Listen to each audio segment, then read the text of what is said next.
महाराष्ट्रात गावोगावी वैशिष्ट्यपूर्ण गणपती बाप्पाची प्रतिष्ठापना होते। लोकशाही मराठी आज तुम्हाला धुळ्याच्या खुनी गणपतीची कहाणी सांगणार आहे। या गणपतीला वेगळं नाव कसं पडलं यावर लोकशाही मराठीचा हा विशेष वृत्तांत पाहूया। गणपतीच्या विसर्जन मिरवणुकीत दोन समाजात वाद झाला। ब्रिटिशांनी दोन्ही गटावर गोळीबार केला। गोळीबारात अनेक जणांचा मृत्यू झाला। तब्बल 5 दिवस गणपतीची मूर्ती मशिदीसमोरच होती। ब्रिटिशांनी हिंदू मुस्लिम समाजात समेट घडून आणला। या घटनेवरून गणपतीला खुनी गणपती असं नाव पडलं। ज्या मार्गाने गणपतीची पालखी जात होती त्या मार्गावर काही धार्मिक लोकांनी विरोध केला की मस्जिदीवरून ही पालखी मिरवणूक जाऊ नये। त्यावेळेस थोडक्यात म्हणजे एक संघर्षाची स्थिती निर्माण झाली आणि इंग्रज सरकारने त्यावेळेस गोळीबार केला व गोळीबारामध्ये 4 लोक मृत्युमुखी पडले आणि 100हून अधिक लोक जखमी झाले।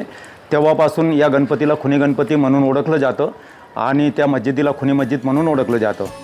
अनंत चतुर्दशीला नमाजची अजान होताना खुनी गणपतीची पालखी मशिदीच्या दाराच्या एकदम समोर येते। मशिदीतून गणपतीवर पुष्पवृष्टी केली जाते। मशिदीतूनच एक मौलाना येतो। तिथूनच आरतीचं तपकं आणि गुलाबाच्या फुलांचा हार आणून मशिदीतर्फे गणपतीची आरती केली जाते। एकीकडे आरती आणि दुसरीकडे अजान सुरू होते। तिथे आरती झाली की गणपती विसर्जनासाठी मार्गस्थ होतो। मुस्लिम लोकांनी देखील गणपतीचे स्वागत करणं असो ते असो, आरतीचा देखील ते मौलवी त्या टायमाला कार्यक्रम घ्यायचे, आरती करायचं। म्हणून खुनी मस्जिदीजवळ पालखी आल्यानंतर मुस्लिम धर्मियांतर्फे देखील स्वागत करण्यात येतं गणपतीचं। म्हणून या गणपतीला हिंदू मुस्लिम एकतेचं प्रतीक म्हणून देखील ओळखलं जातं महाराष्ट्रामध्ये। असा मानाचा नावाजलेला आमच्या मानाचा श्री खुनी गणपती आहे।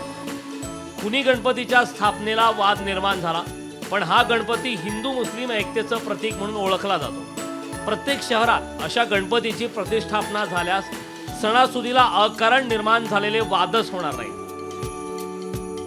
विशाल ठाकूर, लोकशाही मराठी, धुळे। लोकशाही मराठी ऐका, पहा, जागरूक रहा।